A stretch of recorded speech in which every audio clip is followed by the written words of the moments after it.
दुपारचे 12:30 वाजता बातम्यांचा वेगवान आढावा आपण घेणारच आहोत। मात्र त्यापूर्वी गडचिरोलीमध्ये एक ब्रेकिंग न्यूज पाहूयात।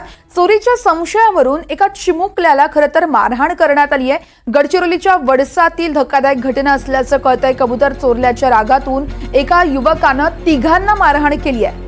आरोपी आयुष स्वर्णकार पोलिसांच्या ताब्यात आहे। तर गडचिरोलीच्या वडसालतील आमगाव इथं हा संपूर्ण प्रकार घडलाय। राम मंदिर असून या परिसरातील कबूतर चोरीला जात होती। त्याच संशयावरून आरोपीनं 3 चिमुकल्यांना बेदम मारहाण केली आहे। यावेळेस अनेकांनी बघ्याची भूमिका घेतली तर काहींनी या घटनेचा व्हिडिओ काढण्यात धन्यता मानली आहे। मात्र मुलांना आरोपीच्या तावडीतून सोडवण्यासाठी कोणीही पुढाकार घेतला नाही।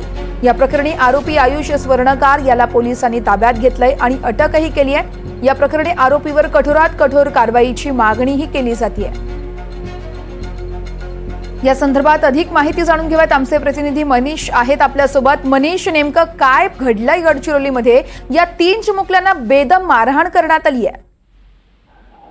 हॅलो वर्षा, काल सायंकाळच्या सुमारास काही मुलं राम मंदिर परिसरामध्ये काही कबूतर होते, तर ते कबूतर तिथले चोरी जात होते अशी त्यांना माहिती मिळाली होती।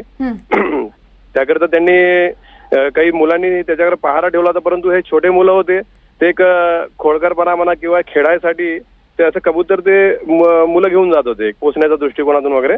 तर असा काही प्रकार काही मुलांनी पकडला आणि त्या युवकांनी त्या मुलांना बेदम मारहाण केली आणि त्या मारहाणीचा व्हिडिओ काही युवकांनी सुद्धा काढला आणि तो काल व्हायरल केला। व्हायरल केल्यानुसार मग ते त्यांच्यावर आता पोलीस कारवाई झालेली अशी माहिती मिळालेली आहे आणि तिकडून जनतेचा रोष पण आला होता की त्या मुलांवर, ज्या मारहाण केलेल्या मुलांवर, आरोपींवर चांगली कारवाई करावी अशी रोष सुद्धा व्यक्त करण्यात येत आहे। निश्चितच मनीष, त्यामुळे पोलीस आता कशी शिक्षा देत आहेत, काय कारवाई करतायत हे पाहावं लागेल। तुर्तास धन्यवाद आपण दिलेल्या सविस्तर माहितीसाठी।